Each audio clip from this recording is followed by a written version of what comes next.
జోగులాంబ గద్వాల జిల్లా కేంద్రంలోని అనంత కన్వెన్షన్ హాల్లో గురువారం రాత్రి ఏర్పాటు చేసిన శాంతి సమావేశంలో శనివారం 7వ తారీఖు నుంచి వినాయక నవరాత్రుల ఉత్సవాలు ప్రశాంత వాతావరణంలో జరుపుకోవాలని జిల్లా ఎస్పీ శ్రీనివాసరావు వినాయక మండపాల నిర్వాహకులకు పీస్ కమిటీ సభ్యులకు సూచించారు.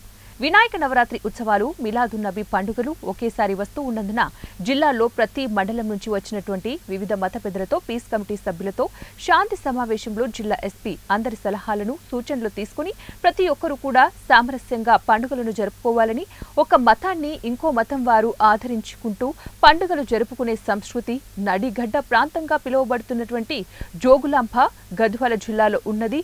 అది ఎంతో సంతోషకరమైన విషయమని ఈ ఆనవాయితీ గత కొంతకాలంగా జరుగుతూ ఉంది, అలాగే కొనసాగుతూ ఉంది అన్నారు. రానున్న రోజుల్లో జరిగే పండుగలను కూడా ప్రశాంత వాతావరణంలో జరుపుకోవాలని, ఇతర మతస్థులను గౌరవిస్తూ తమ పండుగలు శాంతియుతంగా జరుపుకోవాలని తెలిపారు.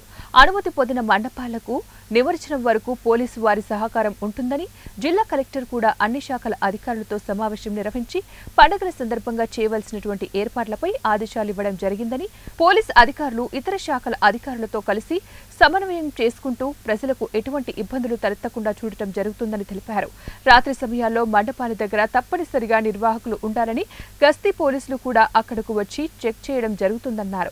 నిమజ్జనాన్ని జిల్లా యంత్రాంగం సూచించిన ప్రదేశాలలో మాత్రమే జరపాలని, నిమజ్జన ప్రదేశాల్లో క్రెయిన్స్, బారికేడ్స్ వంటివి ఏర్పాటు చేయడం జరుగుతుందని తెలిపారు.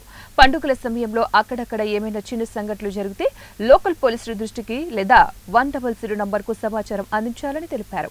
ఉద్దేశపూర్వకంగా సోషల్ మీడియాలో రెచ్చగొట్టే పోస్టులు పెడితే అలాంటి వారిపైన ప్రత్యేకమైన నిఘా పెట్టి వారిపైన కఠినమైన చర్యలు తీసుకోవడం జరుగుతోందని తెలిపారు. అదేవిధంగా వివిధ కులాల మత పెద్దలు మసీదులు, దేవాలయాలు, చర్చిల దగ్గర సీసీ కెమెరాలు ఏర్పాటు చేసుకోవాలని సూచించారు. ర్యాలీలు, సభలు, సమావేశాలు నిర్వహించకూడదని తెలిపారు.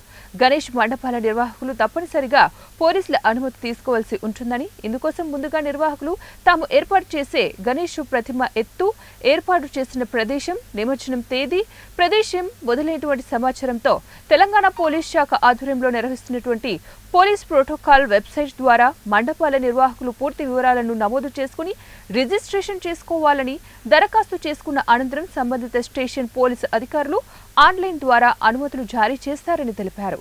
వృద్ధులు, చదువుకునే విద్యార్థులకు ఎలాంటి ఇబ్బందులు కలగకుండా తక్కువ శబ్ద కాలుష్యంతో స్పీకర్లను ఏర్పాటు చేసుకోవాలని సూచించారు.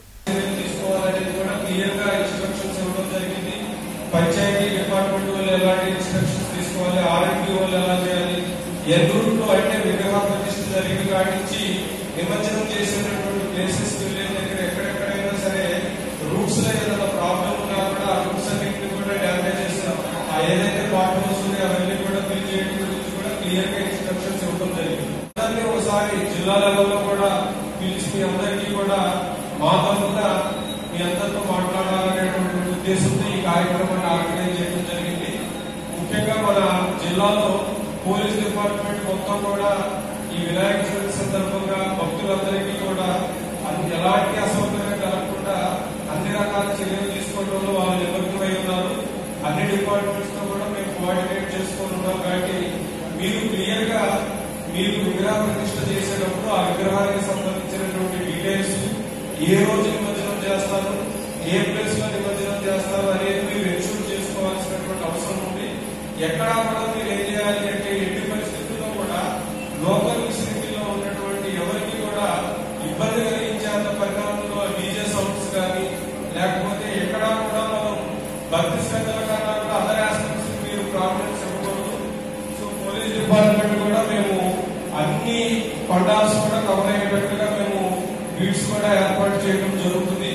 ఆ బీట్స్ తో మేము వచ్చినప్పుడల్లా ఆర్గనైజర్స్ ఖచ్చితంగా అక్కడ పండాల్స్ దగ్గర ఉండాల్సిన అవసరం ఉంటుంది. ఎందుకంటే ఆర్గనైజర్స్ కనుక పండాల్స్ దగ్గర లేకపోతే అక్కడ ఎలాంటి చిన్న సంఘటన జరిగినా కూడా అది వల్ల ప్రాబ్లమ్స్ ఉంటుంది. నెక్స్ట్ సోషల్ మీడియాలో వచ్చేటటువంటి వార్తలకు కానీ వీటికి కూడా మీరు తొందరగా రియాక్ట్ అవ్వకుండా మీకు ఎలాంటి ఇబ్బందులు సరే ఇమీడియట్ గా మీ పండాల్స్ దగ్గర కూడా మేము రెస్పాన్సిబుల్ పోలీస్ ఆఫీసర్ నెంబర్ కూడా ఇవ్వడం జరుగుతుంది. ఆ రెస్పాన్సిబుల్ పోలీస్ ఆఫీసర్ మీరు కాంటాక్ట్ చేస్తే వాళ్ళు ఇమీడియట్ గా మీకు రెస్పాండ్ అవుతారు.